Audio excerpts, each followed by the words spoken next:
السلام عليكم. بسم الله والحمد لله. نحمد الله ونصلي ونسلم على رسول الله سيدنا محمد وآله وصحبه وسلم. യോഗാധ്യക്ഷനും പ്രിയ സുഹൃത്ത് അഹമ്മദ് മാഷ് നമ്മോട് സ്വാഗതം പറഞ്ഞ് യോഗത്തിന് ആരംഭം കുറിച്ച പ്രിയ സുഹൃത്ത് സലാം മാഷ്, ഇവിടെ മനോഹരമായ പ്രാർത്ഥന പോലുള്ള ഒരു ഗാനം ആലപിച്ച പ്രിയ സുഹൃത്ത്, അതുപോലെ ഇവിടെ വന്നു ചേർന്ന എൻ്റെ പ്രിയങ്കരായ സഹോദരി സഹോദരങ്ങൾ,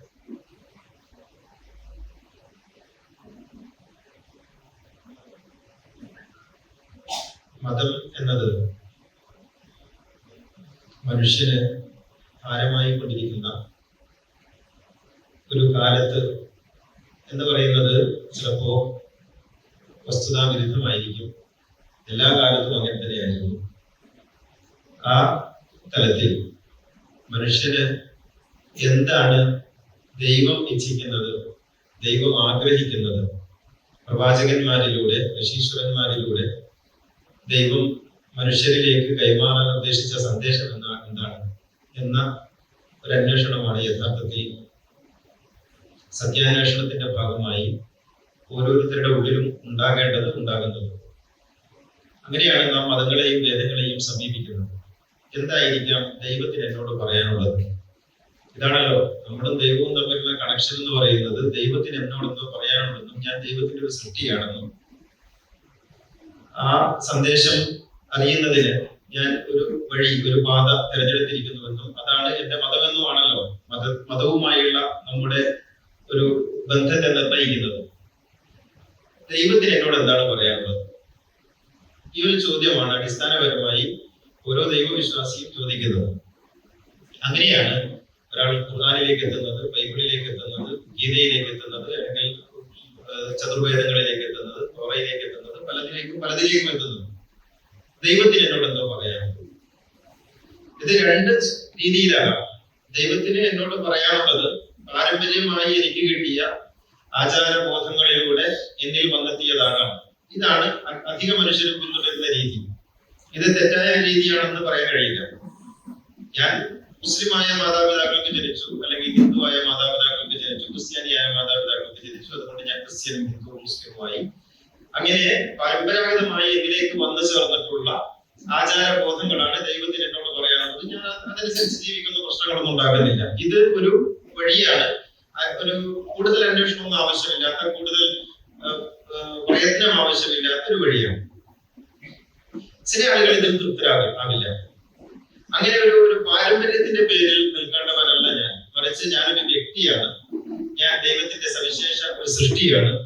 ആ സൃഷ്ടി എന്നുള്ള നിലയ്ക്ക് ദൈവത്തിന് എന്നോട് പ്രത്യേകിച്ച് എന്താ പറയാനുള്ളത് എന്നുള്ള നിലയ്ക്ക് അന്വേഷണം നടത്തുകയും അയാൾ ഈ പാരമ്പര്യത്തിനപ്പുറത്ത്, അല്ലെങ്കിൽ പാരമ്പര്യത്തെ കവിഞ്ഞ് അയാൾ ചില സത്യങ്ങളിലേക്ക് എത്തിച്ചേരുകയും ചെയ്യും. ഇത് മറ്റൊരു വഴിയാണ്. ഇത് കൂടുതൽ തെളിഞ്ഞ വഴിയാണ്. ഇത് കൂടുതൽ പ്രയത്നം ആവശ്യമുള്ള വഴിയാണ്. പക്ഷെ ഇത് കൂടുതൽ സമാധാനം നൽകുന്ന, ആനന്ദം നൽകുന്ന വഴിയാണ്. ഈ വഴിയാണ് പലരും തെരഞ്ഞെടുത്ത് സൂഫി എന്നോ, സെയിന്റ് എന്നോ, അല്ലെങ്കിൽ അധ്യാത്മ ചിന്തകരെന്നോ, അല്ലെങ്കിൽ അങ്ങനെയുള്ള തലങ്ങളിലേക്കൊക്കെ എത്തിച്ചേരുന്നത് ഇങ്ങനെയുള്ള അന്വേഷണത്തിന്റെ വഴികളിലൂടെയാണ്. യഥാർത്ഥത്തിൽ എന്താണ് ദൈവത്തിന് നമ്മോട് പറയാനുള്ളത്? ഈ ഒരു ചോദ്യം നമ്മളോട് ചോദിക്കുമ്പോൾ നാം ആദ്യം പോവുക മതാധികാരികളുടെ അടുത്തേക്കാണ്. എന്താണ് ദൈവത്തിന്? കാരണം നാം വിചാരിച്ചിരിക്കുന്നത് ദൈവത്തിന് എന്നോട് പറയാനുള്ളതെല്ലാം മതാധികാരികളോട് പറഞ്ഞിട്ടുണ്ടെന്നും അവരെന്നോട് പറഞ്ഞു തരുമെന്നുമാണ്. അങ്ങനെ നാം മതാധികാരികളുടെ അടുത്ത് പോകുന്നു. അത് ഉസ്താദ്, മുസ്ലിയാരെ, പിന്നെ അല്ലെങ്കിൽ അച്ഛൻ, ബിഷപ്പ്, പൂജാരി, തന്ത്രി, ഇങ്ങനെ സ്വാമി എന്നിങ്ങനെ തുടങ്ങിയ മതാധികാര ഘടനയുണ്ടല്ലോ എല്ലാ മതത്തിലും. നാം അവരുടെ അടുത്ത് പോയിട്ട് ചോദിക്കുന്നു, എന്താണ് സ്വാമി, എന്താണ് ഉസ്താദ്, എന്താണ് അച്ഛോ എന്നോട് ദൈവത്തിന് പറയാനുള്ളത് എന്ന് ചോദിക്കുന്നു. അവര് പറയും, നീ മതത്തിന് കീഴ്പ്പെട്ട് ജീവിക്കണം, മതത്തിന് വിധേയപ്പെട്ട് ജീവിക്കണം, മതാധികാര ഘടനയെ മാനിക്കണം, മതം പറയുന്നതെല്ലാം കേൾക്കണം, അച്ചടക്കത്തോടെ ആവണം. അങ്ങനെ നീ മതത്തിന്റെ ഒരു കുഞ്ഞാടായി, മതത്തിന്റെ ഒരു ഒരു അനുസരണയുള്ള ഒരു അടിമയായി ജീവിക്കണം. ഇതാണ് അധികാരികൾ, മതാധികാരികൾ എക്കാലവും മനുഷ്യനോട് പറഞ്ഞിട്ടുള്ളത്. ഇത് വിശുദ്ധ ഖുർആൻ അങ്ങനെ തന്നെ പറയുന്നുണ്ട്. ഖുർആൻ മാത്രമല്ല, ബൈബിളൊക്കെ പറയുന്നുണ്ട്. പൗരോഹിത്യം എന്ന് നാം നേരിട്ട് വിളിക്കുന്ന ഈ പൗരോഹിത്യം എന്ന് പറയുന്നതിന് രണ്ട് അർത്ഥങ്ങളുണ്ട്, അല്ലെങ്കിൽ രണ്ട് തലങ്ങളുണ്ട്. ഒന്ന്, മനുഷ്യനെ നയിക്കുന്ന പണ്ഡിതന്മാർക്ക് പുരോഹിതൻ എന്ന് പറഞ്ഞു വരാറുണ്ട്.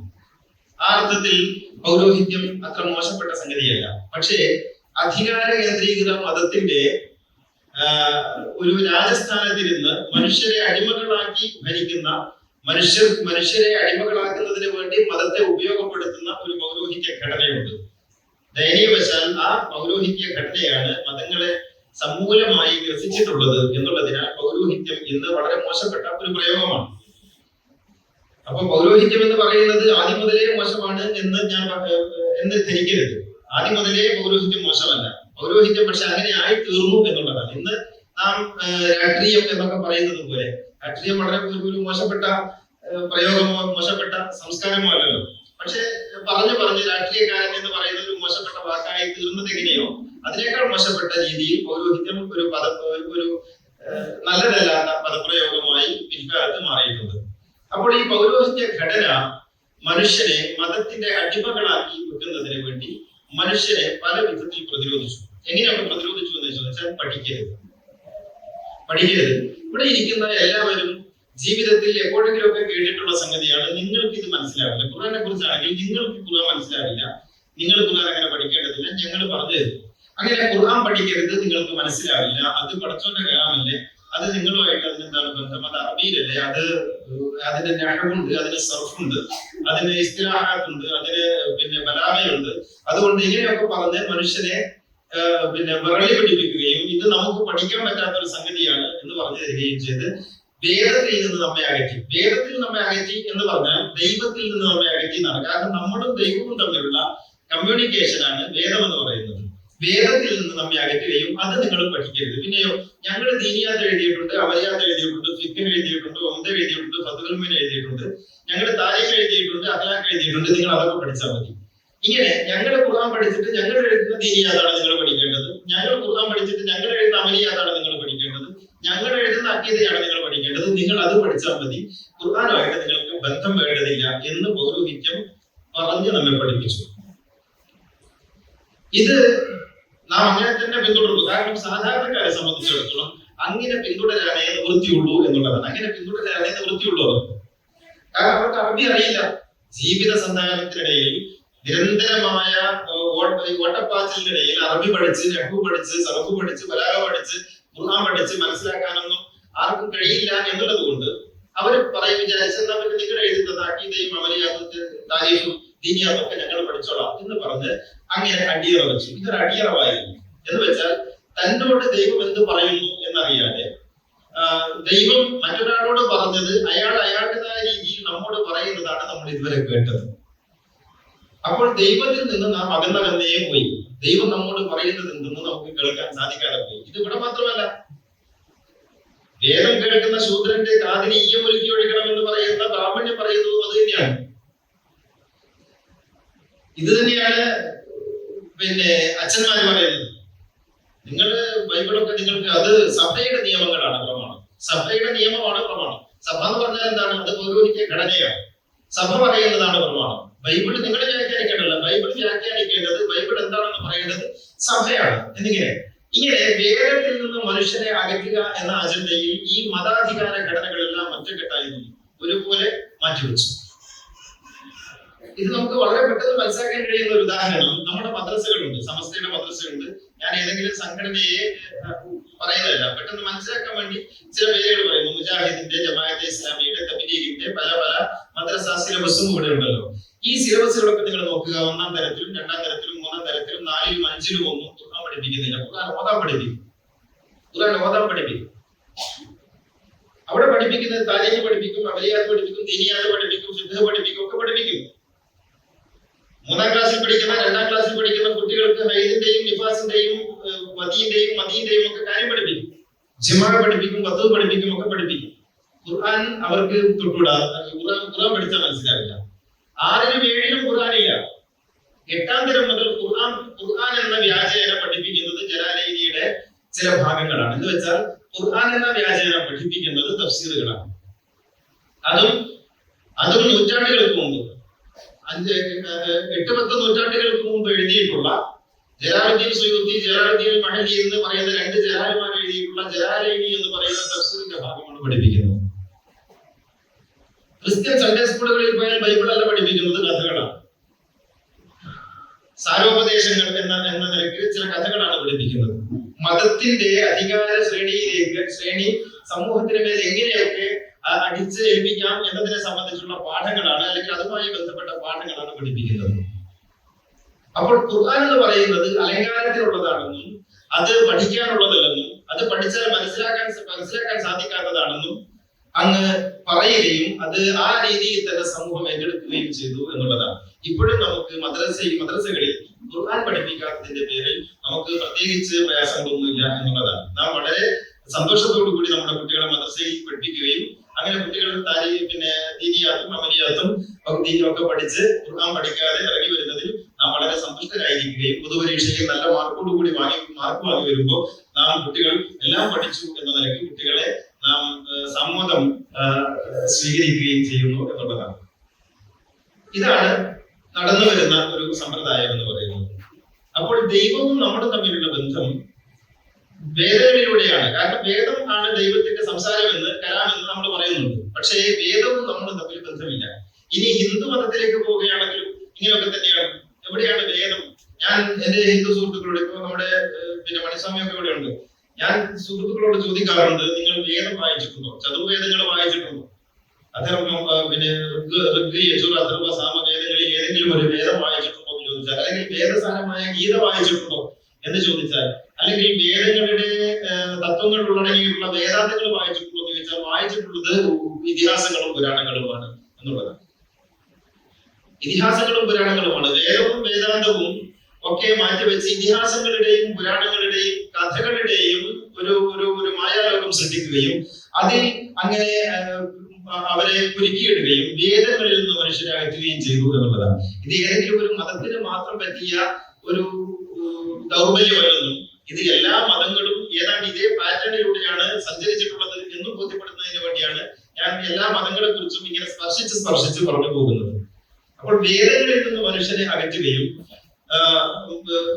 പുരോഹിതന്മാരുണ്ടാക്കിയ കഥകളുടെ, അല്ലെങ്കിൽ കഥകളാൽ സമ്പന്നമാണ് എല്ലാ മതങ്ങളും. നിങ്ങൾക്ക് ആലോചിച്ചാൽ അറിയാം, കഥകളാൽ സമ്പന്നമാണ് പല വിധത്തിലുള്ള കഥകൾ.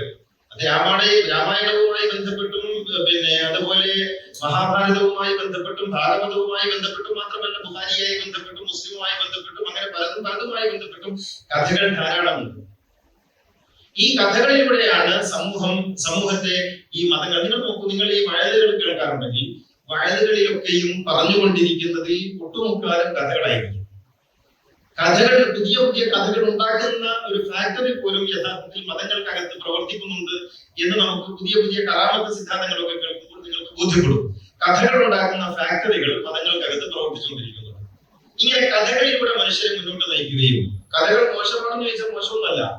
കഥകൾ സ്വദേശപരമായി കഥകൾ പറയുന്നുവെങ്കിൽ അത് മോശമൊന്നുമല്ല. നമുക്ക് ബാലരമയും പൂമ്പാറ്റയും ഒക്കെ വായിക്കുന്ന വിധത്തിൽ വായിക്കാം. പക്ഷെ ബാലരമയും പൂമ്പാറ്റയും വായിക്കുന്നത് പോലെയല്ല ഈ കഥകൾ വായിക്കുന്നത് എന്നുള്ളതാണ്.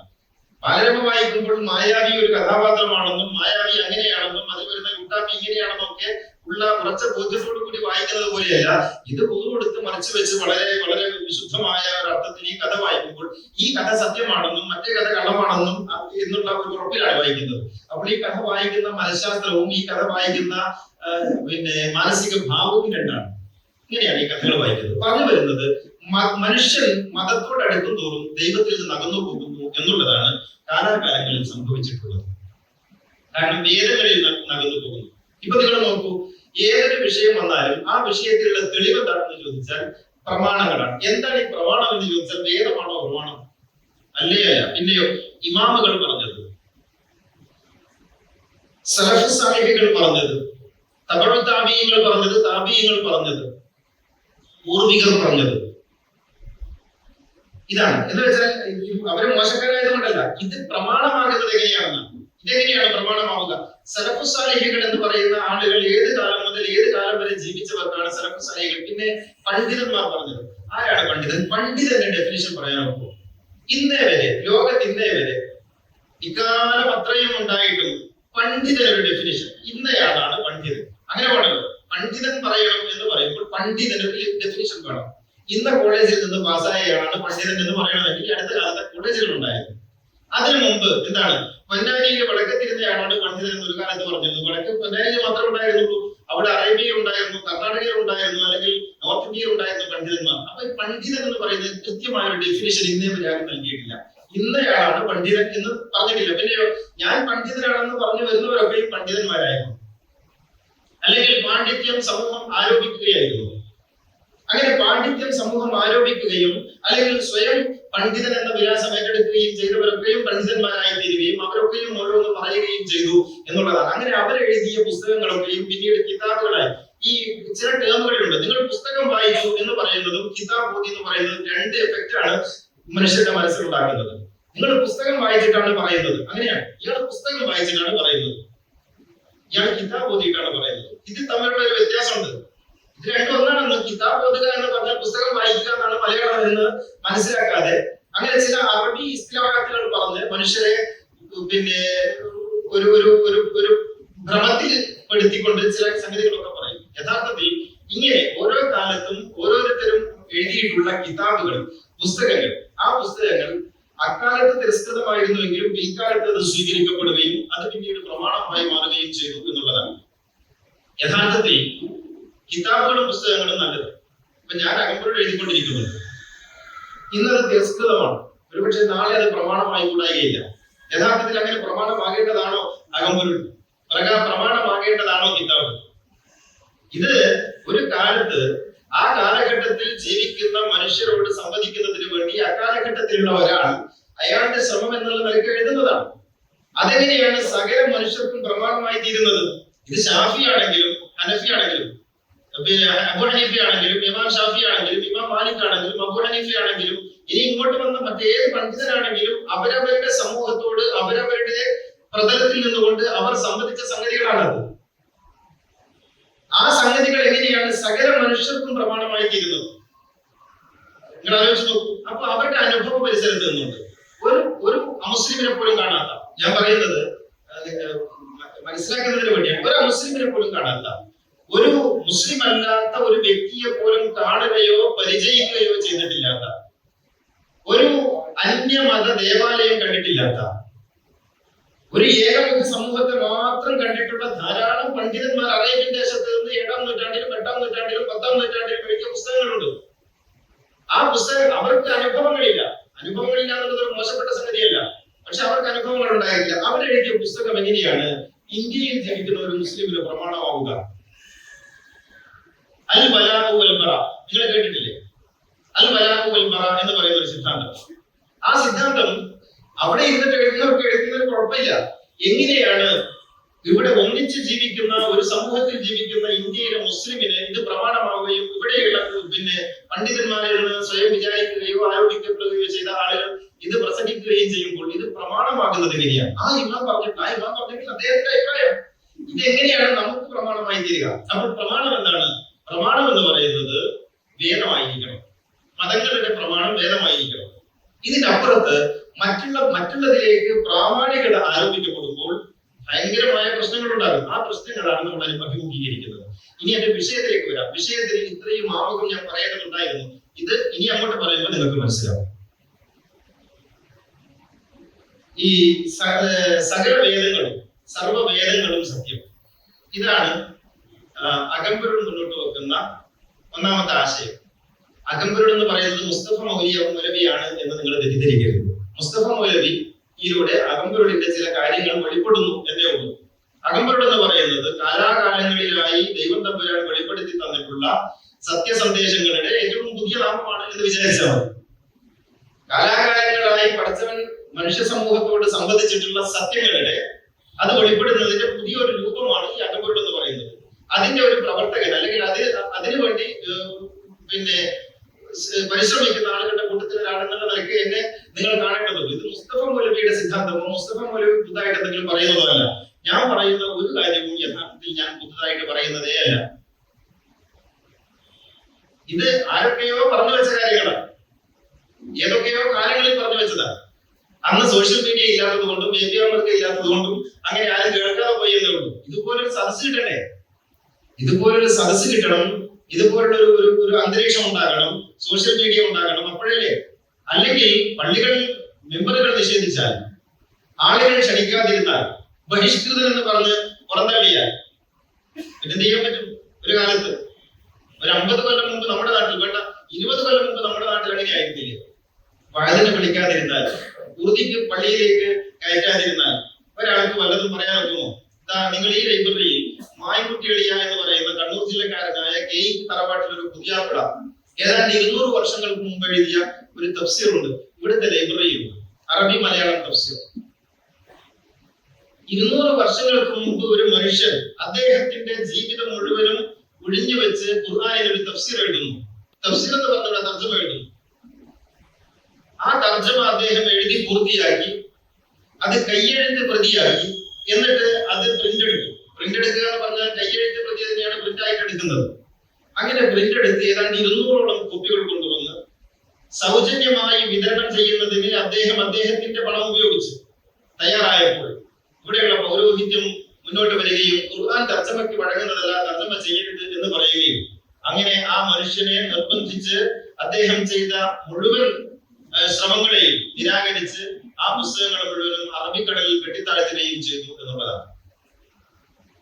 നിങ്ങൾ ആലോചിക്കേണ്ട ഒരു സംഗതിയാണ്. അന്ന് മറ്റൊന്നും ചെയ്യാൻ കഴിയുമായിരുന്നില്ല.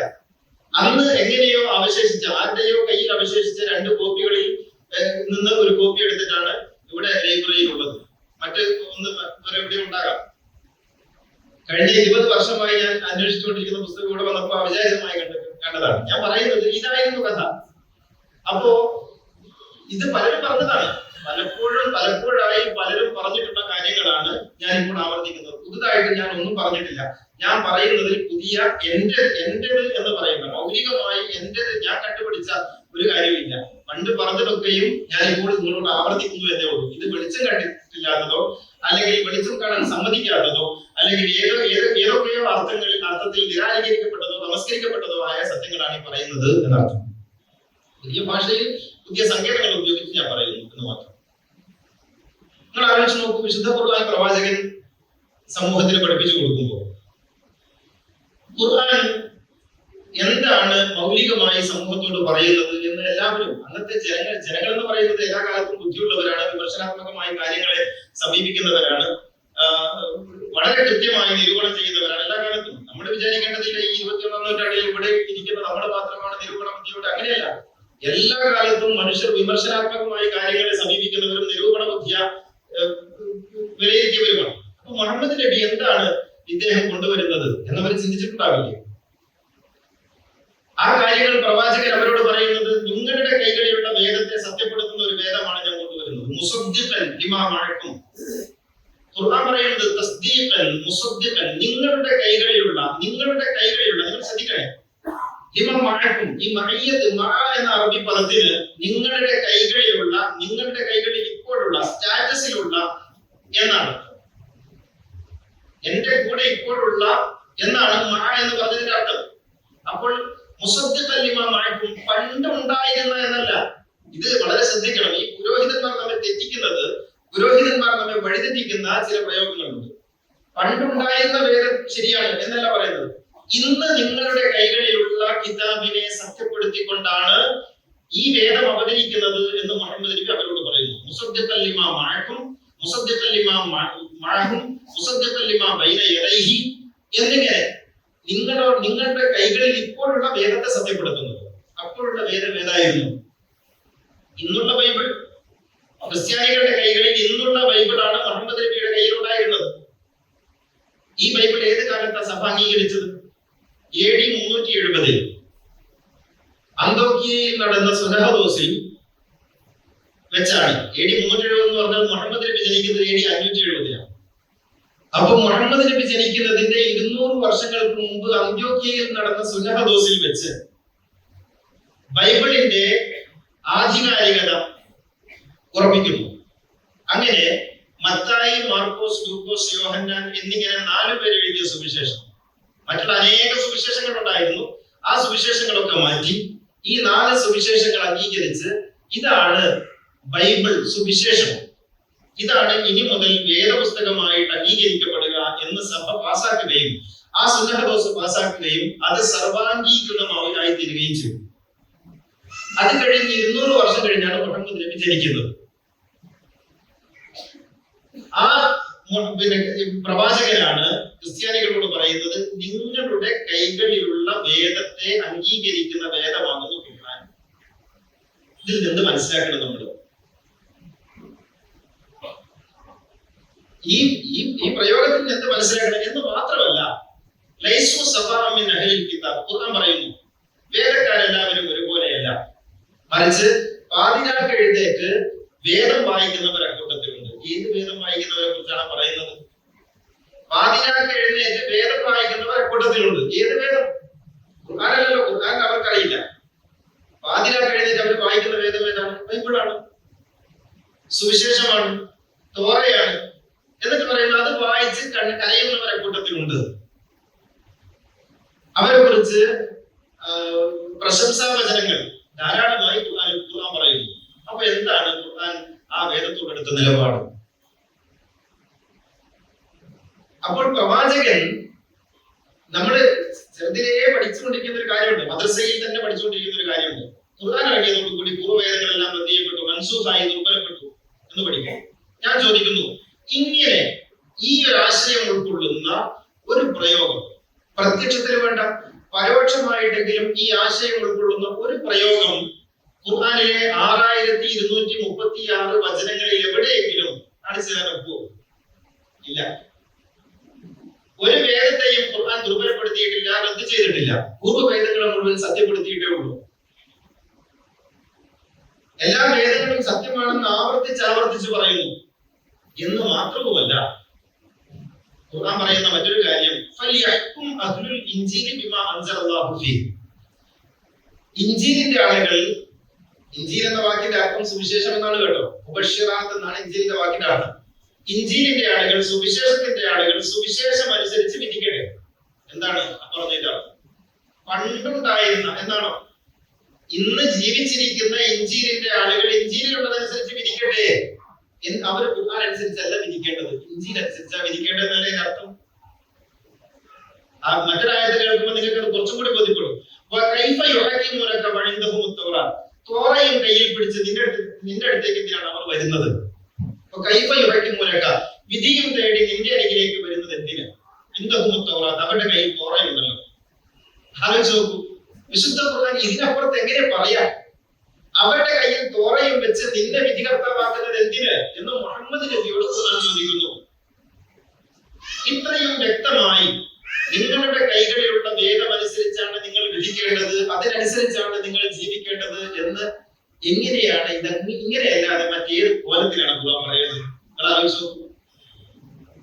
ഇതൊക്കെ ഉണ്ടായിട്ടും മറ്റു വേദങ്ങളൊക്കെ ദുർബലപ്പെട്ടു, മറ്റു വേദങ്ങളൊക്കെ മോശമാണ്. നമ്മുടെ സ്നേഹ സംവാദം എന്ന പേരിലും മറ്റു പല സംവാദങ്ങൾ എന്ന പേരിലും നാട് നീളേ നടന്ന് വേദം തെറ്റി, അതിൽ കൂട്ടിക്കലർത്തി, അതിലങ്ങനെ അതിലിങ്ങനെ. ഖുർആൻ സത്യപ്പെടുത്തിയ വേദത്തെ കൂട്ടിക്കലർത്തിയെന്നും അത് തെറ്റാണെന്നും സ്ഥാപിക്കാൻ ആരധികാരം നൽകി? നിങ്ങൾ ആലോചിച്ച് നോക്കൂ. 10-20 വർഷങ്ങൾക്ക് മുമ്പ് കേരളത്തിലെ അവസ്ഥ എങ്ങനെയായിരുന്നു? ക്രിസ്ത്യാനികൾ അവരവരുടേതായ മതബോധനങ്ങളും കൊണ്ട് വളരെ കൃത്യമായിട്ട് അങ്ങ് ജീവിച്ചു പോകുന്നവരായിരുന്നില്ലേ? എന്തെങ്കിലും പ്രശ്നം ഉണ്ടായിരുന്നോ? ഇപ്പൊ എന്താണ്? ഓരോ ബിഷപ്പും ഓരോ കേന്ദ്രത്തിൽ നിന്നും ക്രിസ്ത്യാനികൾ വർഗീയത പറയുന്നു. ആരെ പറയിപ്പിച്ചത്? നിങ്ങളുടെ വേദം കൊള്ളയാണ്, കളവാണ്, നിങ്ങൾ നരകത്തിലാണ്, നിങ്ങൾ മോശക്കാരാണെന്ന് നാട് നിങ്ങളെ പ്രസംഗിച്ച് നടന്നതിന്റെ എഫക്റ്റ് അല്ലേ ഇന്ന് അനുഭവിച്ചുകൊണ്ടിരിക്കുന്നത് ഈ വർഗീയത? നിങ്ങൾ ആലോചിച്ച് നോക്കിയത്. ഇതല്ലേ ഇന്ന് നടന്നുകൊണ്ടിരിക്കുന്നത്, കണ്ടുകൊണ്ടിരിക്കുന്നത്. മൂട്ടിപ്പോയി കുത്തിയാൽ, ആവശ്യമില്ലാത്ത പണിയെടുത്താൽ, ഖുർആനിക വിരുദ്ധമായ കാര്യങ്ങൾ ചെയ്താൽ, ദഅവത്ത് എന്ന പേരിൽ, മതമാറ്റം എന്ന പേരിൽ, ദീനീ പ്രബോധനം എന്ന പേരിൽ മറ്റുള്ളവരെ ഭർഷിക്കുകയും ചീത്ത പറയുകയും, എന്നിട്ട് ഒരു അച്ഛനെ ഇരുത്തും, ഒരു സ്വാമിയെ ഇരുത്തും, എന്നിട്ട് അവർക്ക് ഒരു ആശംസാ പ്രസംഗം കൊടുത്തിട്ട് പിന്നെ അങ്ങോട്ട് വേദങ്ങളെ ഉലഭ്യ പറയുകയാണ്, ചീത്ത പറയുകയാണ് ചെയ്യുന്നത്. പിന്നീട് അവർക്ക് ഒരു അവസരം കൊടുക്കില്ല.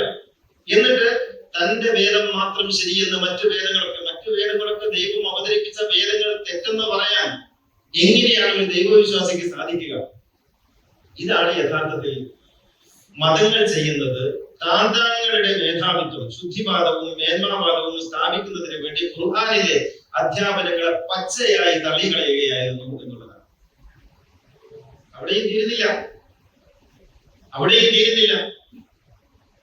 ഈ വേദങ്ങൾ അനുസരിച്ച് ജീവിക്കുന്നവർക്കൊന്നും മോക്ഷമില്ല. നിങ്ങൾ മതം മാറി, പേര് മാറി, കോലം മാറി, ജാതി മാറി ഇങ്ങോട്ട് വരണം, അങ്ങനെ കമ്പാർട്ട്മെന്റുകളായി വരണം. ഇത് പ്രവാചകനിൽ നിന്നുള്ളതാണ്, ഖുർആനിലുള്ളതാണ്. ഖുർആൻ പറയുന്നത് ദൈവത്തിലേക്ക് ക്ഷണിക്കുക. ഖുർആൻ എവിടെയെങ്കിലും മതത്തിലേക്ക് ക്ഷണിക്കാൻ പറഞ്ഞിട്ടുണ്ടോ? ഉദുഉ ഇലാ സബീലി റബ്ബിക് അല്ലേ? ദൈവത്തിലേക്ക് ക്ഷണിക്കാനല്ലാതെ മതത്തിലേക്ക് ക്ഷണിക്കാൻ ദൈവം അള്ളാഹു പറഞ്ഞിട്ടില്ല. ശരീഅത്ത് എന്ന് പറയുന്നത് വ്യത്യസ്തമാണെന്ന് അള്ളാഹു പറയുന്നു. ലികുല്ലിൻ ജഅൽനാ മൻസകൻ ഹും നാസികു. ഓരോ സമൂഹത്തിനും വ്യത്യസ്തമായ ആരാധനാ സമ്പ്രദായങ്ങളുണ്ട്. ഖുർആൻ പറയുന്നു ഓരോ സമൂഹത്തിനും വ്യത്യസ്തമായ ആരാധനാ സമ്പ്രദായങ്ങൾ നാം നിശ്ചയിച്ചതാണെന്ന് അള്ളാഹു പറയുന്നു. നാം നിശ്ചയിച്ചതാണ്. അക്കാര്യത്തിൽ തർക്കിക്കരുത്. ഖുർആൻ പറയുന്നു അക്കാര്യത്തിൽ നിങ്ങൾ തർക്കിക്കരുത്. ഓരോ സമൂഹത്തിനും വ്യത്യസ്തമായ ആരാധന അനുഷ്ഠാന സമ്പ്രദായങ്ങൾ നാം നിശ്ചയിച്ചതാണെന്നും അത് പ്രകടിപ്പിക്കുന്നുണ്ടെന്നും അക്കാര്യത്തിൽ നിന്നോട് അവർ തർക്കിക്കാൻ വരരുതെന്നും ഖുർആൻ പറയുന്നു. ഇപ്പൊ നമ്മൾ ചെയ്യുന്നത് സ്വന്തം മതത്തിൽ തന്നെ തർക്കിച്ചിട്ട് അല്ലെ, സ്വന്തം മതത്തിനകത്ത് തന്നെ തർക്കിച്ചുകൊണ്ടിരിക്കുകയാണ്. മറ്റു മതങ്ങളുടെ കാര്യം പിന്നെ പറയേണ്ടതുമില്ല. അതൊന്നും വേറെന്താണ്? ഓരോരുത്തർക്കും വ്യത്യസ്തമായ ശരീഅത്ത്, ഓരോരുത്തർക്കും വ്യത്യസ്തമായ ശരീഅത്തുകൾ നാം നിശ്ചയിച്ചിരിക്കുന്നു. ശരീഅത്ത് നിശ്ചയിച്ചിരിക്കുന്നു. നമ്മുടെ ശരീഅത്ത് മാത്രമാണ് ശരി എന്ന് പറയാമോ? ഓരോരുത്തർക്കും വ്യത്യസ്തമായ ശരീഅത്ത് നമ്മൾ നിശ്ചയിച്ചിരിക്കുന്നു. നമ്മൾ നിശ്ചയിച്ചിരിക്കുന്നതാണ്, ജായനാണ്, നാം നിശ്ചയിച്ചിരിക്കുന്നു പറഞ്ഞാൽ അത് ദൈവികമാണെന്നാണ് അർത്ഥം. അതനുസരിച്ച് അവർ ജീവിക്കട്ടെ. ഖുർആനിൽ ഒരിടത്ത് ഇങ്ങനെ കാണാം,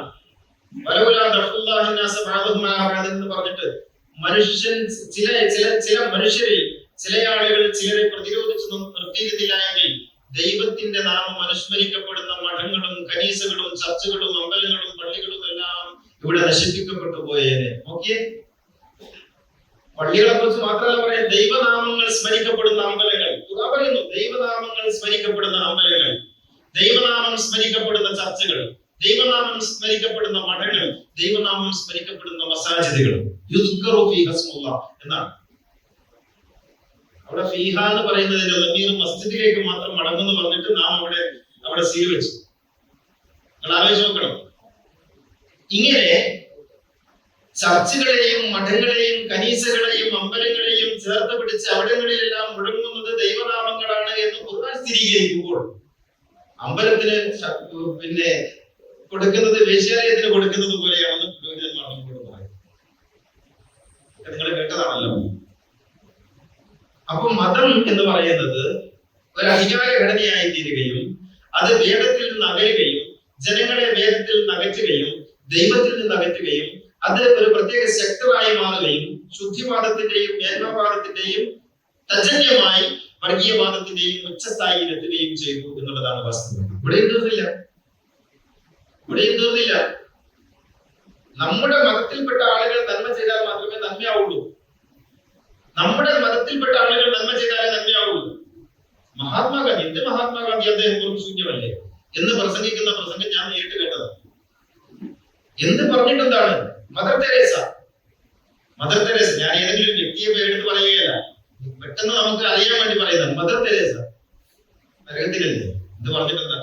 മദർ തെരേസ പോട്ടെ, അബൂലഹബ് അബൂതാലിബ് മുഹമ്മദ് നബിയെ മജ്ജയും മാംസവും കൊടുത്ത് തന്റെ ജീവിതത്തിലെ സകല സുഖങ്ങളെയും മാറ്റിവെച്ച് മുഹമ്മദ് എന്ന തന്റെ സഹോദര പുത്രന് വേണ്ടി ജീവിതം ഒഴിഞ്ഞു വെച്ച് തന്റെ ജീവിതം തന്നെ മറന്നുപോയി മുഹമ്മദിനെ ഒരു മഹാവൃക്ഷം പോലെ വളർന്ന് മുഹമ്മദിനെ പൊതിഞ്ഞു നിന്ന ഒരു മനുഷ്യന്റെ പേരാണ് അബൂതാലിബ്.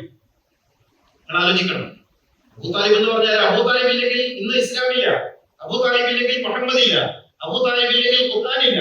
അബൂതാലിബാണ്. അലം യജിദ്ക യതീമൻ ഫറാവ. ഖുർആൻ പറഞ്ഞിട്ടില്ല അബൂതാലിബ് അലം യജിദ്ക യതീമൻ ഫറാവ, നീ അനാഥനായിരുന്നില്ലേ, നിന്നെ നാം സനാഥനാക്കി. ആരിലൂടെ സനാഥനാക്കി? അബൂതാലിബിലൂടെ സനാഥനാക്കി. അങ്ങനെ അബൂതാലിബ് എന്ന് പറയുന്ന ഒരു കുളിരിന്റെ പേരാണ്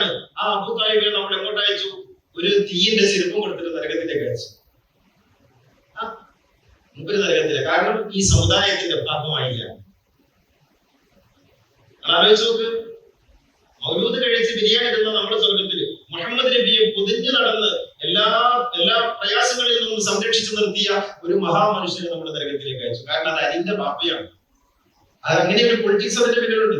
അത് അലിന്റെ ബാപ്പയാണ്. എന്റെ ബാപ്പ അബൂ സുഫിയാൻ സ്വർഗത്തിലും അലിയുടെ ബാപ്പ അബൂ താലിബ് നരകത്തിലും എന്നൊരു പൊളിറ്റിക്സ് പിന്നീട് അമവി സിദ്ധാന്തമായിട്ടുണ്ടായി എന്നുള്ളതാണ്. അലി ആന്റെ മകനാണ്, നരകത്തിൽ പോയവന്റെ മകനാണ്.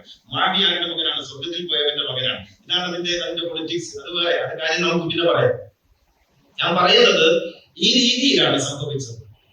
കർമ്മങ്ങൾ ആര് ചെയ്താലും 27 വർഷം ജയിലിൽ കിടന്ന് തന്റെ യൗവനം മുഴുവനും ജയിലിൽ ഹോമിച്ച് വർണ്ണവിവേചനത്തിന് എതിരെ പോരാടി ജീവിതം ഹോമിച്ച ഒരു മനുഷ്യൻ മണ്ടേല, ആ മനുഷ്യൻ നരകത്തിലാണ്. കാരണം ഇസ്ലാമിക സമുദായത്തിന്റെ, മുസ്ലിം സമുദായത്തിന്റെ കള്ളിയിലായില്ല എന്നുള്ളതാണ്. ആർത്തവം ഉണ്ടാകുന്നത് കൊണ്ട് രണ്ടാമതും കല്യാണം കഴിക്കാം എന്ന് കണ്ടുപിടിച്ച ഫത്വയ്ക്ക് ആധാരമായിട്ടുള്ളയാൾ സ്വർഗത്തിൽ. ഇതാണ് നമ്മൾ ആലോചിക്കേണ്ടത്. മാർട്ടിൻ ലൂതർ കിങ് ജൂനിയർ എന്ന് പറയുന്നയാൾ നരകത്തിലാണ്. എന്താണ്? അയാൾ മുസ്ലിം ആയിട്ടില്ല. ഇങ്ങനെ നിങ്ങൾ എന്ത് നന്മ ചെയ്തിട്ട് കാര്യമില്ല, നിങ്ങൾ ഈ കള്ളിയിലേക്ക് വരണം. എന്നാൽ ഖുർആൻ പറയുന്നത് എന്താണ്? നിങ്ങളിൽ ആണാകട്ടെ പെണ്ണാകട്ടെ ആരെന്ത് നന്മ ചെയ്താലും അത് നാം നഷ്ടപ്പെടുത്തുകയില്ല എന്ന് ഖുർആനിന്റെ ഓഫർ.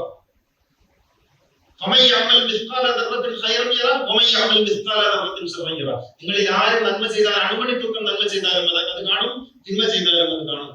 ഇവിടെ മതം പറഞ്ഞോ, ജാതി പറഞ്ഞോ, ഒന്നും പറഞ്ഞില്ലല്ലോ. നന്മയും തിന്മയുമായി കാണുന്നവരാണ് അല്ലാഹു. പക്ഷേ നന്മയെയും തിന്മയെയും മതത്തിന്റെ പേരിൽ കാണുന്നവരാണ് പുരോഹിതന്മാർ. ഇതാണ് വ്യത്യാസം എന്ന് പറയുന്നത്. ഖുർആൻ കർമ്മങ്ങളെയാണ് ആധാരമാക്കുന്നത്. മോക്ഷത്തിന്റെ ആധാരം വിശ്വാസമല്ല. വിശ്വാസമാണെന്ന് തെളിയിക്കാനും സാധ്യമല്ല. എവിടെയെങ്കിലും വിശ്വാസത്തിന്റെ പേരിൽ സ്വർഗനരകങ്ങൾ, രക്ഷാശിക്ഷകൾ പറഞ്ഞിട്ടുണ്ടോ? പറഞ്ഞതൊക്കെ എന്താണ്? കർമ്മങ്ങളാണ്. ഞങ്ങൾക്ക് ഞങ്ങളുടെ കർമ്മം, നിങ്ങൾക്ക് നിങ്ങളുടെ കർമ്മം. കർമ്മമാണ് മോക്ഷത്തിന്റെ ആധാരം. ഞങ്ങൾക്ക് ഞങ്ങൾ ചെയ്തതുണ്ട്, അവർക്ക് അവർ ചെയ്തതുണ്ട്. ചെയ്തതാണ്, കർമ്മമാണ് മോക്ഷത്തിന്റെ ആധാരം. ഇന്നല്ലദീന ആമനു വഅമിലുസ് സാലിഹാത്ത്. സത്കർമ്മങ്ങൾ ചെയ്യണം എന്നല്ല കേട്ടോ. ഇവര് പറയുക, ഈ മതത്തിന്റെ പുരോഹിതന്മാർ പറയുന്നത് എങ്ങനെയാണ്? സത്കർമ്മങ്ങൾ അനുഷ്ഠിക്കണമെന്നാണ്. ചില പ്രയോഗങ്ങൾ സൂക്ഷ്മമാണ്. സത്കർമ്മങ്ങൾ അനുഷ്ഠിക്കണമെന്നാണ് പറയുക. അങ്ങനെ പറയുമ്പോഴേക്കും അനുഷ്ഠാനമായി തീർന്നു. അത് സത്കർമ്മങ്ങൾ ചെയ്യണമെന്നാണ് ഖുർആൻ പറയുന്നത്. പക്ഷേ പൗരോഹിത്യം അതിന് ഭാഷ്യം ചെയ്യുന്നത് സത്കർമ്മങ്ങൾ അനുഷ്ഠിക്കണമെന്നാണ്. അങ്ങനെ അനുഷ്ഠാനമായി സത്കർമ്മം എന്നാൽ എന്താണ്? നിസ്കാരമാണ്, നോമ്പാണ്, ഖുർആനോത്താണ്, ഇത്തികാഫിരിക്കലാണ്. ഇതാണ് സത്കർമ്മം. അതാണോ സത്കർമ്മം? അല്ല.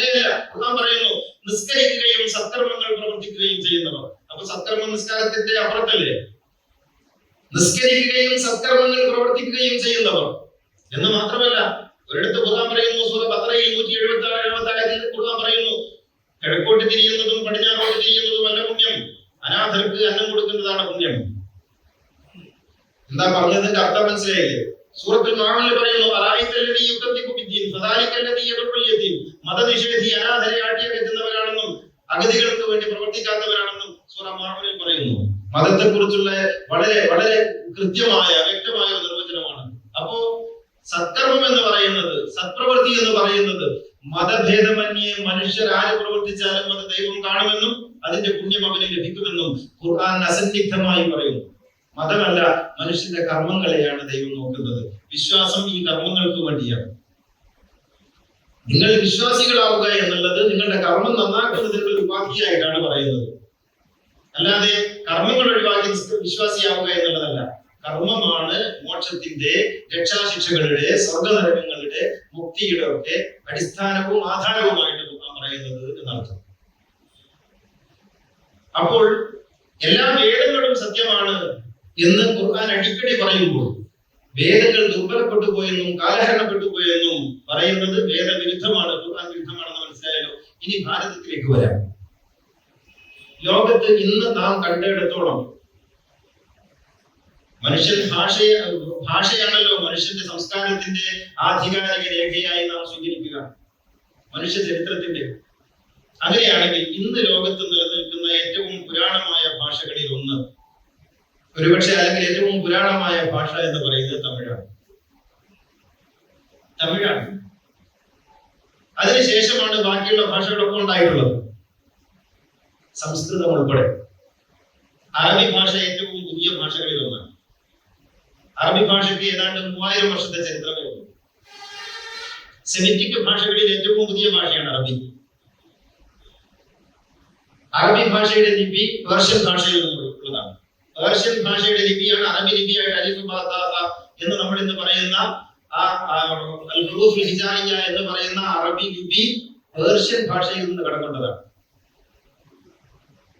അത് അറബിയല്ല, അറബിക്ക് സ്വന്തമായിട്ട് ലിപിയില്ല, പേർഷ്യനാണ്. അറബിയിൽ പേർഷ്യനിൽ തന്നെയാണ് ഉറുദുവിന്റെ ലിപി കണ്ടെത്തിയത്. അപ്പോ ഈ പഴയ ഭാഷയായ തമിഴിൽ രൂപപ്പെട്ടിട്ടുള്ള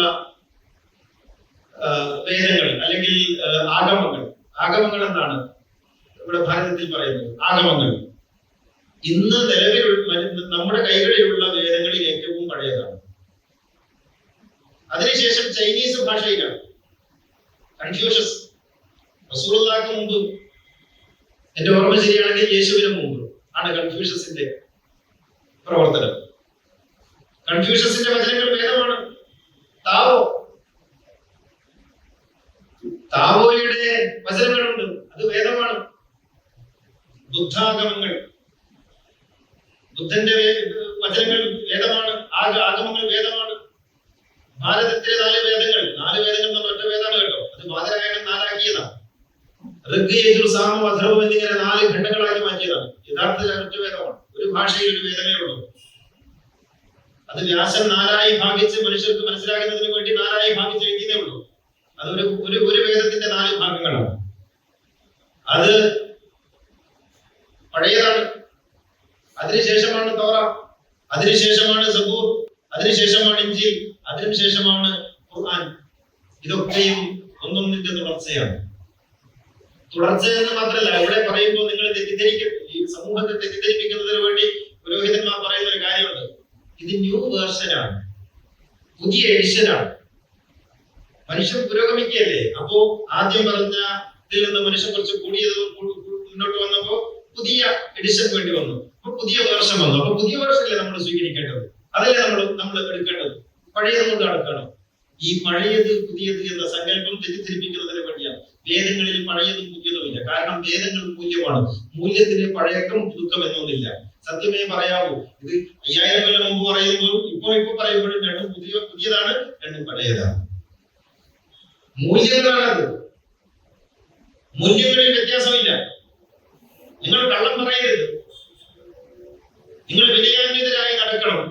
മാതാപിതാക്കളെ ആദരിക്കണം. നിങ്ങൾ നന്മ ചെയ്യണം. നിങ്ങൾ മറ്റുള്ളവരെ കരുതണം.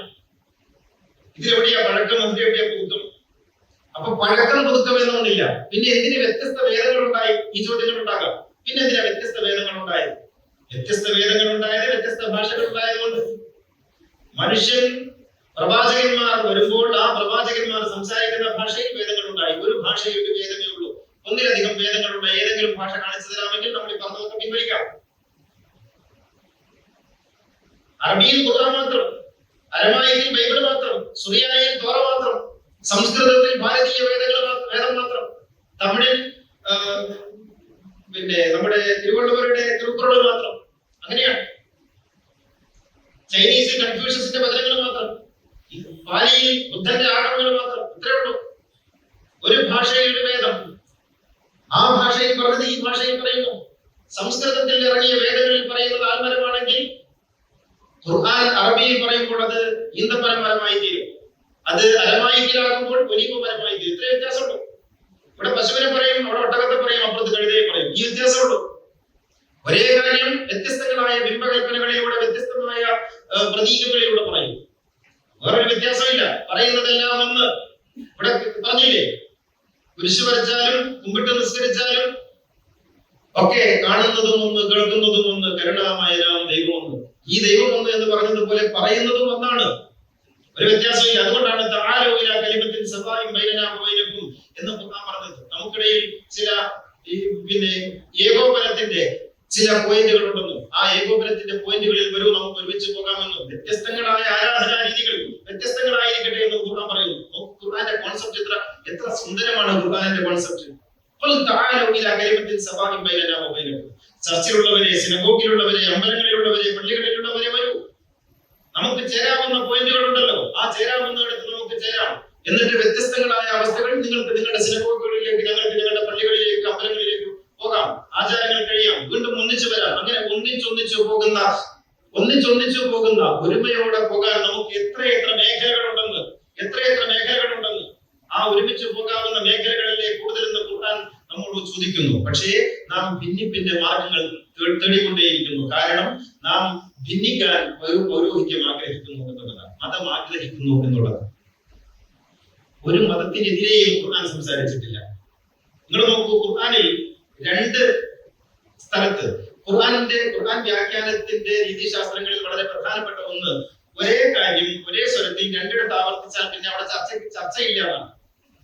ഖുർആനിന്റെ രീതിശാസ്ത്രങ്ങൾ വിശദീകരിക്കുന്നിടത്ത് കാണാം, ഒരേ തത്വം ഒരേ രീതിയിൽ 2 ഇടത്ത് ആവർത്തിച്ചാൽ പിന്നെ അത് ചർച്ചയില്ല, അത് അച്ചറ്റാണ് എന്നാണ്. എങ്കിൽ 2 ഇടത്ത് ഒരേ കാര്യം പറയുന്നത് ഇങ്ങനെയാണ്: ഇന്നല്ലദീന ആമനു വല്ലദീന ഹാദു വന്നസ്വാറ വസ്സാബിഈന മൻ ആമന ബില്ലാഹി വൽ യൗമിൽ ആഖിർ വഅമില സാലിഹൻ ഫലഹും അജ്റുഹും ഇൻദ റബ്ബിഹിം വലാ ഖൗഫുൻ അലൈഹിം വലാ ഹും യഹ്സനൂൻ. ഇന്നല്ലദീന ആമനു, മുസ്ലിങ്ങൾ, വിശ്വാസികൾ, വല്ലദീന ഹാദു, യഹൂദർ, വന്നസ്വാറ, ക്രിസ്ത്യാനികൾ, വസ്സാബിഈന, സാബികൾ. ആരാ സാബികൾ? അകമ്പുകളിൽ ഞാൻ എഴുതിയിട്ടുണ്ട്. സാബികളെ കുറിച്ച് 20-ലധികം അഭിപ്രായങ്ങൾ ഇമാം റാസി രേഖപ്പെടുത്തുന്നു.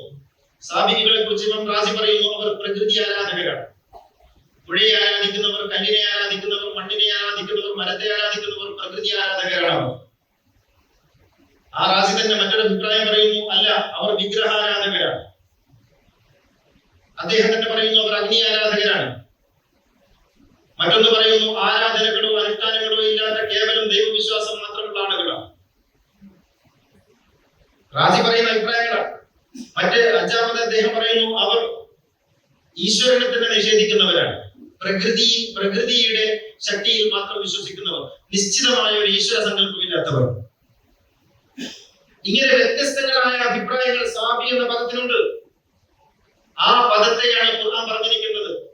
മുസ്ലിംകളും യഹൂദരും ക്രൈസ്തവരും, ഇത് അറബികൾക്ക് പൊതുവെ അറിയാവുന്നവർ, പിന്നെ അതിൽപ്പെടാത്ത മറ്റ് ലോകത്തുള്ള സകല മതവിഭാഗങ്ങളെയും ഉൾക്കൊള്ളാൻ പര്യാപ്തമായ ഒരു വാക്കാണ് സാബി എന്ന് പറയുന്നത്. ആ സാബികൾ ആരോ ആകട്ടെ, ഈ ആയത്തിന്റെ അർത്ഥം നിങ്ങൾ ശ്രദ്ധിച്ച് മനസ്സിലാക്കണം. ഇവരാരോ ആകട്ടെ, അവരിൽ ദൈവവിശ്വാസവും പരലോകബോധവും സത്കർമ്മങ്ങളും ഉള്ളവരാണെങ്കിൽ അവർക്ക് മോക്ഷമുണ്ട്. ലാ ഖൗഫുൻ അലൈഹിം വലാ ഹും യഹ്സനൂൻ. ഈ ആയത്തിനെ വിശദീകരിക്കുന്നിടത്ത് മുഴുവനും പൗരോഹിത്യം എഴുതി ചേർത്തത് കാണാം. മുസ്ലിങ്ങളായ യഹൂദർക്ക്, ഇസ്ലാം മതം സ്വീകരിച്ച ക്രിസ്ത്യാനികൾക്ക്, ഇസ്ലാം മതം സ്വീകരിച്ച നസാറാക്കളെ കുറിച്ചാണ് പറയുന്നത്. അങ്ങനെയാണെങ്കിൽ പിന്നെ മുസ്ലിങ്ങൾ എന്ന് മാത്രം പറഞ്ഞാൽ പോലെ, മുസ്ലിങ്ങളോ ക്രിസ്ത്യാനികളോ യഹൂദരോ സാബികളോ ആരായാലും മതമേതായാലും പിന്നെ സത്കർമ്മങ്ങൾ ഉണ്ടായാൽ മതി. നാരായണഗുരു പറയുന്നതിന് മുമ്പ് മുഹമ്മദ് നബി ഖുർആനിലൂടെ പറഞ്ഞ സംഗതിയാണ്. മുഹമ്മദ് നബിയിലൂടെ ഖുർആൻ പറഞ്ഞ സംഗതിയാണ്.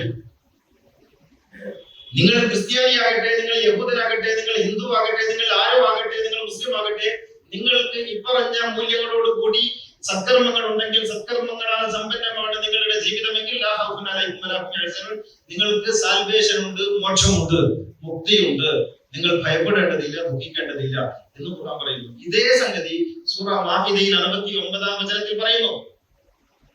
69-ാം വചനത്തിൽ ഒരേ കാര്യം 2 ഇടത്ത് ഒരേ രൂപത്തിൽ ആവർത്തിച്ചിരിക്കുന്നു. ഇതിനേക്കാൾ വലിയ എന്ത് സന്ദേശമാണ് ഖുർആന് നൽകാൻ കഴിയുക? പക്ഷെ ഇതെല്ലാം മാറ്റിവെച്ച് എന്നിട്ട് ഇതൊക്കെ പറയുമ്പോൾ എന്താ പറയുന്നറിയോ? ഇത് നാം പണ്ഡിതന്മാർ പറഞ്ഞതിലൂടെയാണ് മനസ്സിലാക്കേണ്ടത്. ഇതിന് റഷീദ് റിള, ഈ അടുത്ത കാലത്ത് മരണപ്പെട്ടു പോയ റഷീദ് റിള എന്ന പണ്ഡിതൻ വളരെ കൃത്യമായി പറയുന്നുണ്ട്. യഹൂദര് പറയും ഞങ്ങളുടെ മതമാണ് ഏറ്റവും നല്ല മതം, കാരണം ഞങ്ങളാണ് ആദ്യമുള്ള മതം.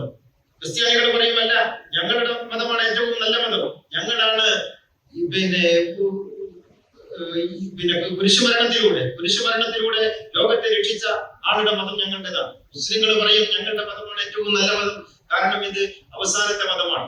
എന്നിങ്ങനെ ഓരോരുത്തരും അവരവർക്ക് തോന്നിയ വിധത്തിൽ പറയുമെന്നും, എന്നാൽ ഈ പറച്ചിലുകളൊക്കെ തെറ്റാണെന്നും ഈ ആയത്തിലൂടെ തെളിഞ്ഞിട്ടുണ്ടെന്ന് റഷീദ് റിള പറയുന്നുണ്ട്. ലൈസ ബി അമാനിയിക്കും വലാ അമാനി അഹ്ലിൽ കിതാബ്. ഖുർആൻ അങ്ങനെ പറയുന്നു. നിങ്ങളുടെ വ്യാമോഹമോ വേദക്കാരുടെ വ്യാമോഹമോ അല്ല ദൈവത്തിന്റെ തീരുമാനം എന്ന് പറയുന്നത്. ഇതൊക്കെ വ്യാമോഹങ്ങളാണ്. ഞങ്ങൾ മാത്രമേ സ്വർഗത്തിൽ കിടക്കുള്ളൂ. മലപ്പുറം ജില്ലയിലെ ഒരു പഞ്ചായത്താണ് സ്വർഗം എന്നാണ് നമ്മൾ വിചാരിച്ചു വെച്ചിട്ടുള്ളത്. യഥാർത്ഥത്തിൽ സ്വർഗമാണ് യാഥാർത്ഥ്യം എന്ന് പറയുന്നത്, ആനന്ദത്തിന്റെ ലോകം. സ്വർഗത്തെ കുറിച്ച് പറയാതെ യഥാർത്ഥത്തിൽ ഇങ്ങനെയുള്ള ഒരു വേദിയിൽ നിന്നിട്ട് സ്വർഗം എന്ന് പറയാൻ തന്നെ എനിക്ക് ലജ്ജയാണ്.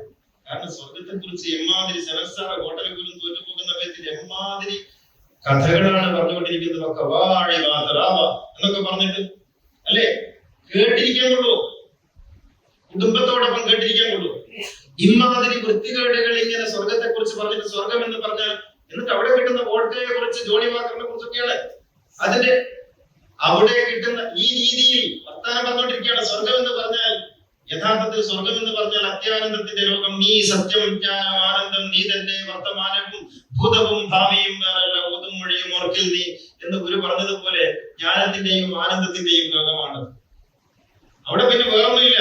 ആഴമേറും മഹസാമാഴിയിൽ ഞങ്ങളാകവേ ആഴണം വാഴണം സുഖം എന്ന് ഗുരു പറഞ്ഞതുപോലെ അങ്ങ് ആഴ്ന്നിരിക്കാൻ വാഴ്ന്നിരിക്കാൻ, സർവം മറന്നു പോകാൻ ആനന്ദത്തിന്റെ വാക്കുകളുടെ സുൽത്താനായ മുഹമ്മദ് നബി പോലും തോറ്റുപോയതാണ് സ്വർഗത്തെ കുറിച്ചുള്ള വ്യാഖ്യാനം എന്ന് പറയുന്നത്. അദ്ദേഹം അവസാനം പറഞ്ഞു, ഒരു കണ്ണിനും കണ്ടിട്ടില്ലാത്ത, ഒരു കാതും കേട്ടിട്ടില്ലാത്ത, ഒരു മനോഭാവനയിലും വിരിഞ്ഞിട്ടില്ലാത്ത ആനന്ദത്തിന്റെ ലോകം ഞാനെന്ന് പറയാൻ. ഇങ്ങനെയാണ് മുഹമ്മദ് നബി പരാജയപ്പെട്ടു സ്വർഗത്തെ. എന്നിട്ടാണ് ഉസ്താദന്മാരെ വിശദീകരിക്കുന്നത് എന്നൊക്കെ പറഞ്ഞു. അത് ആനന്ദത്തിന്റെ ലോകമാണ്, ഉപാധികളില്ലാത്ത പദാർത്ഥ ലോകത്തിൽ നിന്നിട്ട് ആനന്ദത്തെ കുറിച്ച് ആലോചിച്ച മനുഷ്യന് ഇങ്ങനെ മനസ്സിലാക്കാൻ കഴിയും.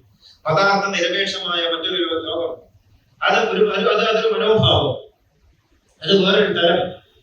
പക്ഷേ നമ്മൾ ഇങ്ങനെയൊക്കെയാണ് പദാർത്ഥത്തിന്റെ അവിടെ കിട്ടുന്ന ഭൂമിന്റെ അളവ് 1 കിലോമീറ്റർ എന്താണ് 40 കൊല്ലം നടത്താൻ തീരാത്ത ഇങ്ങനെയുള്ള റോഡ് എന്ത് ചെയ്യാനാണ്? ഈ രീതിയിൽ ഇങ്ങനെ ഞാൻ പറയുന്നത് ഞാൻ കളിയാക്കിയില്ല, പക്ഷെ മനുഷ്യന്റെ ഭാവനകളുടെ ചുരുക്കം നിങ്ങളൊന്ന് ആലോചിച്ച് നോക്ക്. അങ്ങനെയല്ല ആനന്ദം എന്ന് പറയുന്നത്, മുക്തി എന്ന് പറയുന്നത് അത് സകല മനുഷ്യർക്കും വേണ്ടി അള്ളാഹു സൃഷ്ടിച്ചതാണ്. ഞാൻ ഈ അടുത്തൊരു പാട്ട് കേട്ടു, സുഫിയാന കാലം പറഞ്ഞ് അവസാനിപ്പിക്കണം. അത് കേട്ടപ്പോ അതിന്റെ സാരാംശം ഓർത്ത് എന്റെ കണ്ണ് നിറഞ്ഞു. അതിങ്ങനെയാണ്: നരകം പടക്കുന്ന നാളിൽ ദൈവത്തിന്റെ കണ്ണ് നിറഞ്ഞിരിക്കാം. നരകം പടക്കുന്ന നാളിൽ ദൈവത്തിന്റെ കണ്ണ് നിറഞ്ഞിരിക്കാം. ഒരുപക്ഷെ ഒരു തുള്ളി കണ്ണീർ അടർന്ന് വീണിരിക്കാം.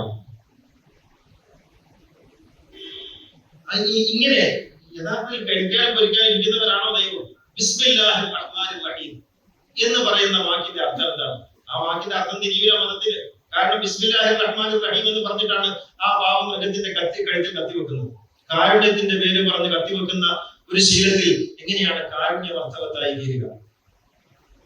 റഹ്മാനായ അല്ലാഹു ദൈവം തമ്പുരാൻ പറഞ്ഞ ഒരു സംഗതിയുണ്ട്: എനിക്ക് എന്തെങ്കിലും ഒരു ബാധ്യതയുണ്ടെങ്കിൽ, കത്തബ അലാ നഫ്സിഹിർ റഹ്മ, എനിക്ക് എന്തെങ്കിലും ഒരു ബാധ്യതയുണ്ടെങ്കിൽ അത് കാരുണ്യം മാത്രമാണ്. അങ്ങനെ കാരുണ്യം സ്വയം ബാധ്യതയായി ഏറ്റെടുത്ത, ബാധ്യത എന്ന് പറഞ്ഞാൽ വീക്ക്നെസ് ആണ് കേട്ടോ, ബാധ്യത വീക്ക്നെസ് ആണ്. അങ്ങനെ ഒരു വീക്ക്നെസ് സ്വയം ഏറ്റെടുത്തവന്റെ പേരാണ് ദൈവം അല്ലാഹു. കാരുണ്യം സ്വയം ബാധ്യതയായി ഏറ്റെടുത്തിരിക്കുന്നു എന്ന് പറഞ്ഞ് കാരുണ്യത്തിന്റെ മൂർത്തീഭാവമായി തീർന്ന, അല്ലെ അങ്ങനെയല്ലേ? ഒരു പീഡ എറുമ്പിനും വരുത്തരുതെന്നുള്ള വികമ്പയും സദാ കരുണാകര നൽകുള്ളിൽ നിൻ തിരുമൈ വിട്ടകലാതെ ചിന്തയും എന്ന് ഗുരു പറഞ്ഞതുപോലെ, അല്ലെ? അരുളുള്ളവനാണ് ജീവി എന്നൊരു കിട്ടിയിടുകയും നവാക്ഷൻ. അരുളുള്ളവനാണ്, അരുളും അൻപും അനുകമ്പയും ഇല്ലെങ്കിൽ സ്ഥിരനാമെന്ന് ഉടമ്പു താൻ മാത്രമായിട്ട് തീരുമെന്ന് ഗുരു പറയുന്നുണ്ട്. അങ്ങനെയല്ലേ? നിങ്ങൾ ഭൂമിയിലുള്ളവരോട് കരുണ കാണിക്കുക, ഭൂമിയുള്ള മൃഗങ്ങളോട് കരുണ കാണിക്കുക, മനുഷ്യരോട് കരുണ കാണിക്കുക, സകല ജീവജാലങ്ങളോട് കരുണ കാണിക്കുക. അപ്പോൾ ഉപരിലോകത്തുള്ളവർ നിങ്ങളോട് കരുണ കാണിക്കും. പറഞ്ഞു വന്നത് ഇനി ഒരു കാര്യം കൂടി പറഞ്ഞ് ഞാൻ അവസാനിപ്പിക്കുകയാണ്. അപ്പൊ ദൈവം എന്ന് പറയുന്നത് മനുഷ്യരുടെ എന്ന ഒരു സങ്കല്പത്തിൽ, വേദം എന്ന് പറയുന്നത് മനുഷ്യരുടെ എന്ന സങ്കല്പത്തിൽ, ദേവാലയം എന്ന് പറയുന്നത് മനുഷ്യരുടെ എന്ന സങ്കല്പത്തിൽ ആണ് ഖുർആൻ പറഞ്ഞിട്ടുള്ളത്. ഇന്ന അവല ബൈത്തിൻ ബുദിഅ ലിന്നാസി അല്ലദീ ബിബക്കത മുബാറകൻ. മനുഷ്യർക്ക് വേണ്ടി ആദ്യം നിർമ്മിതമായ ഭവനം, മനുഷ്യർക്ക് വേണ്ടി ആദ്യം നിർമ്മിതമായ ദേവാലയം മക്കയിലാണ് എന്ന് ഖുർആൻ പറയുന്നു. ഇവിടെ മനുഷ്യർ നാസ് എന്ന വാക്കിന്റെ തഫ്സീറുകളിലൊക്കെ എന്ന് എഴുതി വെച്ചു. നാസ് എന്ന് പറയുന്നത് പ്യൂർ ആയിട്ട് യാതൊരു ഉപാധികളും ഇല്ലാതെ ഹ്യൂമൻ ബീയിങ് എന്ന അർത്ഥത്തിലാണ് ഖുർആൻ പറയുന്നത്. മനുഷ്യൻ അതിൽ ജാതിയില്ല, മതമില്ല, ലിംഗമില്ല, ദേശമില്ല, ഭാഷയില്ല, ഒന്നുമില്ല. മനുഷ്യരായി പിറന്നവർക്കുള്ള ഗേഹം. അതുകൊണ്ടല്ലേ മുഹമ്മദ് നബി മദീനയിൽ പള്ളി സ്ഥാപിച്ചപ്പോ ബുഖാരിയിലുള്ള ഒരു അധ്യായത്തിന്റെ പേര് വഴിയിൽ താമസിക്കുന്ന അല്ലെങ്കിൽ എന്താണ്, വഴിയോരം യാത്ര ചെയ്യുന്നവർക്ക് പള്ളിയിൽ താമസിക്കുന്നതിനെ കുറിച്ച് പറയുന്ന അധ്യായത്തിന്റെ പേരാണ്. ആ അധ്യായത്തിൽ പറയുന്നത് എന്താണെന്ന് അറിയോ? മദീനയിൽ വെച്ച് ഒരു സ്ത്രീ മദീനയിലെ ചന്തയിൽ ഒരു സ്ത്രീക്ക് മോഹാലസ്യം ഉണ്ടായി. ആ സ്ത്രീയെ കൊണ്ടുവന്ന് പള്ളിയിൽ കിടത്താൻ പ്രവാചകൻ പറഞ്ഞു. അങ്ങനെ ആ സ്ത്രീക്ക് പള്ളിയിലെ ഒരു ചെരുവ്, ആകെ ചെറിയ പള്ളിയാണ്, 19 കാലത്ത് നിസ്കരിക്കാൻ പറ്റുന്ന പള്ളിയാണ്. അവിടെ ഒരു ചെരുവിൽ ഈ സ്ത്രീയെ കിടത്തിയിട്ട് അവിടെ ചെറിയൊരു മറയുണ്ടാക്കിയിട്ട് ആ സ്ത്രീ അവിടെ കടന്നു. ആ സ്ത്രീ മുസ്ലിം അല്ല, ആ സ്ത്രീ ആ നാട്ടുകാരിയല്ല, ആരാണെന്ന് അറിയില്ല. 3 ദിവസം ആ സ്ത്രീ അവിടെ പരിചരിച്ചു പള്ളിയിൽ. വീടൊക്കെ വേറെ എടുക്കും കേട്ടോ, ഇതിനേക്കാളും സൗകര്യമുള്ള വീട് അവിടെ എടുത്തു. പക്ഷെ പള്ളിയിൽ പരിചരിച്ചു. എന്നിട്ട് രോഗമൊക്കെ മാറിയതിനു ശേഷം അവർ നാട്ടിലേക്ക് പറഞ്ഞു വെച്ചു. ഈ അധ്യായം പറയുന്ന ബുഖാരിയിലെ അധ്യായത്തിന്റെ പേര് പള്ളിയിൽ സ്ത്രീകൾക്ക് അടക്കം താമസിക്കുന്നതിനെ കുറിച്ച് പറയുന്ന അധ്യായമാണ്. ഇതാണ് പ്രവാചകന്റെ പള്ളി. നജ്റാനിൽ നിന്ന് വന്ന ക്രൈസ്തവ സംഘം ഇപ്പൊ ഈ സംഭവത്തെ നിഷേധിക്കുന്നുണ്ട് നമ്മുടെ ചില ആളുകളൊക്കെ, പ്രഭാഷകരൊക്കെ. നജ്റാനിൽ നിന്ന് വന്ന ക്രൈസ്തവ സംഘം 3 ദിവസമാണ് അവർ മദീനയിൽ താമസിച്ചത്. അവർക്ക് ആരാധനയുടെ സമയമായപ്പോൾ പ്രവാചകൻ പറഞ്ഞു, ഇവിടുന്ന് ആരാധിക്കാലോ, ഇത് തന്നെയാണ് ആരാധനാലയം. അങ്ങനെ അവർ അവരുടെ ബാഗിൽ നിന്ന് കുരിശ് രൂപമൊക്കെ എടുത്ത് മുമ്പിൽ വെച്ച് മുട്ടുകുത്തി പ്രാർത്ഥിച്ചു. അപ്പുറത്ത് പോയിട്ട് പ്രവാചകൻ മഗ്‌രിബ് നിസ്കരിച്ചു.